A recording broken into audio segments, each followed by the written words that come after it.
or boy, you want to get long hair? You want your hair to be lustrous and shiny and beautiful and long and healthy? It starts from the inside. Healthy hair literally starts from the inside. And that sounds really cliche and probably annoying to those of us who don't like to eat that healthy, but it's the truth. You can only do so much with your products and with your potions and lotions and treatments and all that.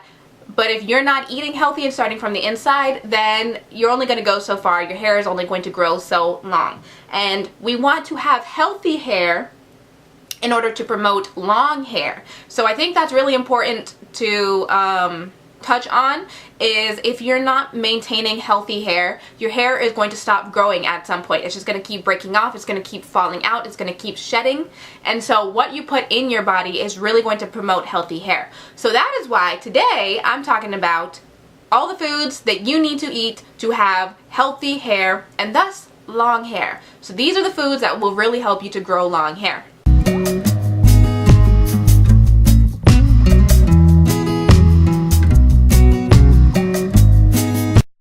So, the first thing I'm going to talk about, I'm going to start with breakfast.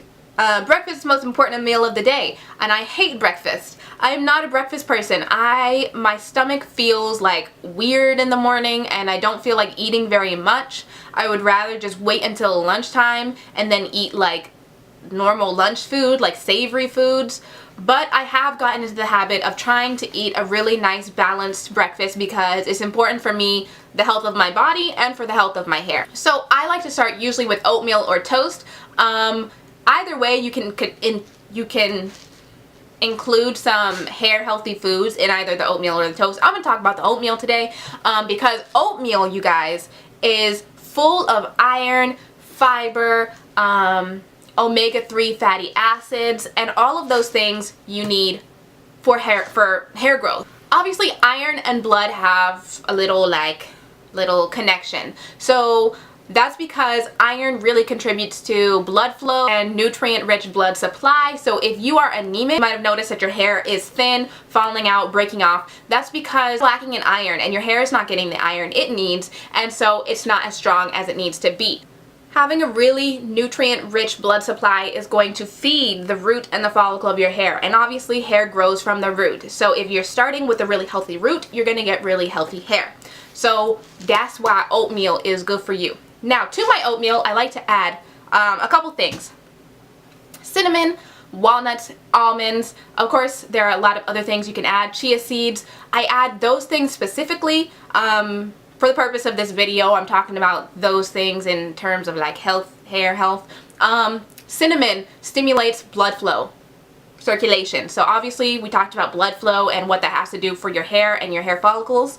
What else did I say? I said chia seeds. Chia seeds are really protein dense, and your hair is made up of protein. So we want to make sure that we're intaking a lot of good, lean, healthy protein. And then almonds and walnuts are just brimming with a lot of good fats, omega-3 fatty acids, oils that we need to help with elastin production. And what elastin does is it makes sure that our hair is strong and supple and it doesn't break and snap. So we want to make sure that we're getting a lot of those good fats on the inside so that our hair can be nice and supple and fatty on the outside.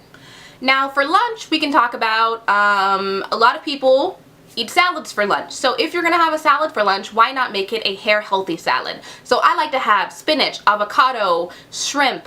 That was the salad for today, but obviously it changes every day. But we're gonna talk about the basics that you want to focus on to have healthy hair. What am I saying? Let me talk about the salad I had today, and then we'll like branch out from there. The salad I had today had spinach, because spinach has so many things in it that I'm actually gonna have to read it off this list right here. Spinach has vitamin A, iron, beta-carotene, folate, vitamin C, and a whole bunch of other things. Spinach is like a power food, just so is kale. You could also substitute kale in there. Any of those dark leafy greens are going to have all of those things in there that your hair needs. And obviously they all serve different purposes. I'm not going to list them one by one, but basically all of those things contribute to a healthy scalp and to moisturized hair. Folate and beta-carotene are promoting like a healthy scalp. The production of sebum, which is your hair's like natural oils, is promoting moisture, and so moisturized hair is going to be healthy hair. So all of those things are essential to growing long healthy hair, and you can find all of them in a nice handful of spinach. I also like to add avocados because obviously avocados are full of that good fat that your body needs, and that good fat is going to contribute to the suppleness. It's going to make you have supple hair and really moisturized hair. And then shrimp. Shrimp is full of protein. Actually, let's see.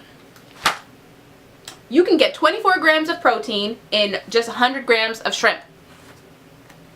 And it's also low in saturated fat, so you want to make sure that you're getting your protein, but you're getting it in a lean source of protein. So lean cuts of poultry if you eat meat, or lentils if you're a vegan or a vegetarian. There are lots of quinoa. There are lots of ways to get protein. You want to make sure that you're getting it from a very healthy source and not necessarily like a really crappy like salami. Like, that's protein, but it's really bad for you. So make sure that you're getting healthy types of protein.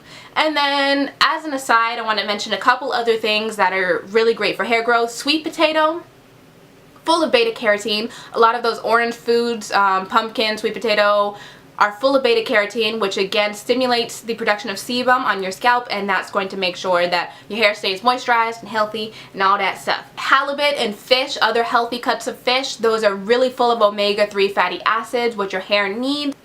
I could go on and on listing the examples, but now I think you guys have seen examples of what you should be eating, so I'm going to tell you mostly about why you need to be eating those kinds of things so you can figure out what things have those things in them that are things that you want to eat. Make sense? So first of all, you need protein. We talked about that. Your hair is made up of protein. You want to be taking in as much good, lean, healthy protein as you can. You're probably getting a lot less protein than you need. So make sure that every meal you're having some kind of protein. I put chia seeds in my breakfast so that I'm getting protein for my breakfast. Get yourself some nuts, some legumes, anything that has protein in it. Try to incorporate it throughout your day. We talked about why iron is so important. A lot of anemic or iron deficient people might notice they have thin hair that's falling out.